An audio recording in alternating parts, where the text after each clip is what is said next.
Cuando yo estudié psicología, dije que iba a ser psicóloga laboral, que iba a trabajar en empresas, en el área de capacitación, dando conferencias. Nunca el área clínica, jamás adolescentes. El asunto es que mientras yo estudiaba la carrera de psicología, me di cuenta de que yo tenía años con una depresión llamada distimia, que consiste en que de alguna manera eres funcional, pero te cuesta mucho trabajo hacer las cosas. O sea, había como mucha pesadez en mí, o sea, me costaba trabajo levantarme, era una tristeza muy fuerte y constante, y yo recuerdo que desde chica, como, ¿qué será? A los 14 años, 12, 14 años, yo me acercaba con mis maestras, con mis tutoras, y les decía, es que hay algo en mí que no entiendo, pero yo no me siento bien, o sea, no me siento contenta. Pero yo era la alumna más aplicada, era la que daba los discursos, era la que decía las poesías, la que daba catecismo, o sea, pues ¿en qué momento de la vida una chica que hace tantas cosas viene a decir que no se siente bien, que se siente triste o que no se halla, ¿no? Entonces yo recuerdo que me decían, todas las personas con las que fui me decían, es que eres diferente.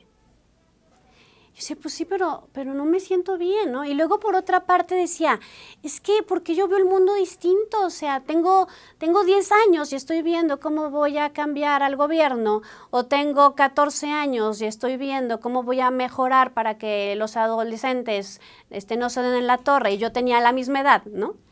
Entonces me sentí súper sola, no sabía qué hacer conmigo, así como mis papás no sabían qué hacer conmigo, yo tampoco. Y entonces empezó una caída en una depresión muy fuerte, hasta que yo creo que como a los 8 años, que un día le dije a mi mamá, es que no me puedo levantar de la cama, o sea, de verdad. Entonces era muy raro porque pues en la escuela iba perfecto, y todas las mañanas como que me costaba mucho trabajo, como si trajera pues, un peso muy grande dentro de mí. Recuerdo que no me arreglaba, andaba yo en pants todo el tiempo, y hasta caminaba yo lento en la escuela. Yo en ese entonces tenía un novio y me decía, es que, ¿qué te pasa? O sea, ¿qué te pasa? Pero no sonríes, estás así como muy triste. Yo le decía, no sé, o sea, lo único que sé es que no puedo caminar, como si me costara trabajo vivir, ¿no?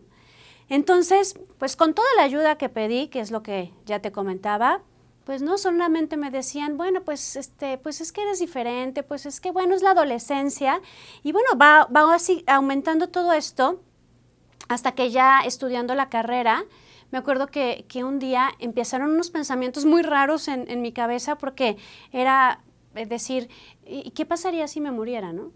Y si mañana no me levanto porque ya me muero, o incluso ya el pensamiento de me quiero morir. Cuando yo me asustaba, por si era una yo apasionada por la vida, como de que me quiero morir, ¿no? Entonces, yo solita buscando ayuda, porque ya había ido con varios psicólogos, ya había ido con todos mis tutores, o sea, de verdad había yo pedido ayuda. Había ido con sacerdotes, con religiosas, y era la única respuesta, Moni, eres rara. ¿No? Hasta que ya por fin di con una terapeuta. Se dieron cuenta de que tenía yo depresión, o sea, tenía muchas otras situaciones, tenía yo una ansiedad muy fuerte desde mucho tiempo atrás. Me acuerdo que a mí siempre me sudaban mucho las manos, pero pues en ese entonces, pues eso de ir al psicólogo era muy difícil, había mucho estigma, los papás no le daban como mucha importancia a los temas emocionales, nosotros no podíamos ni siquiera expresarlo porque no se hablaba de emociones, ¿no? Entonces empecé un tratamiento y por fin encontré a una terapeuta que pudo explicarme qué era lo que me sucedía.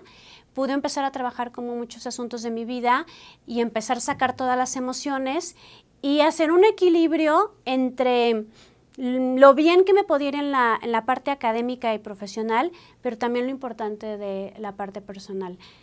Después empiezo a trabajar yo con la que era mi psicóloga. Y entonces, pues empiezan a ver ahí en el mismo lugar más adolescentes. Y recuerdo que perfecto que yo todavía me resistía mucho a ser terapeuta, y mucho menos de adolescentes. Una terapeuta deja de trabajar en la institución Y entonces las chicas le empiezan a decir a la que ya era mi jefa que querían que yo fuera su terapeuta. Entonces no es algo que yo tuve planeado, es algo que se dio. Nunca se me va a olvidar el primer día que estuve sentada en el sillón de la terapeuta con una adolescente, porque yo decía, ¿qué voy a hacer con ella? Y aparte me empezaba a contar cosas que yo no entendía, porque yo me había brincado de la niñez a la adultez. O sea, la parte de la adolescencia no la había yo podido vivir bien, porque pues yo era una muy buena hija y como te digo, siempre metida en temas de liderazgo, dando conferencias, dando catecismo. Yo era la dirigente de un grupo de catequistas a mis 14 años y tenía yo 150 niños a mi cargo y yo daba las clases de primera comunión y yo tenía a mi cargo 15 catequistas a los 14 años, ¿no? Entonces, pues, ¿cuál adolescencia? Todo fue como muy, muy tranquilo, digamos, pero por dentro no. Entonces yo escuchaba y decía, híjole, pues es que eso yo como que no lo viví. Pero había una parte que sí, y era la parte de no saber qué hacer con uno mismo, la parte de no sentirse comprendido por un terapeuta que se colocaba desde la postura del adulto. Y entonces ahí descubrí en mí que pude conectarme con los adolescentes desde la soledad, desde la confusión, desde el sentirse solos.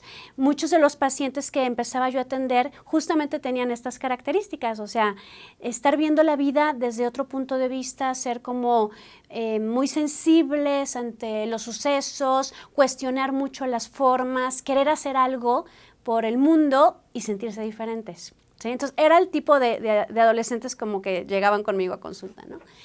Y entonces, pues empecé a ser aceptada por los adolescentes y a su vez por los papás de los adolescentes.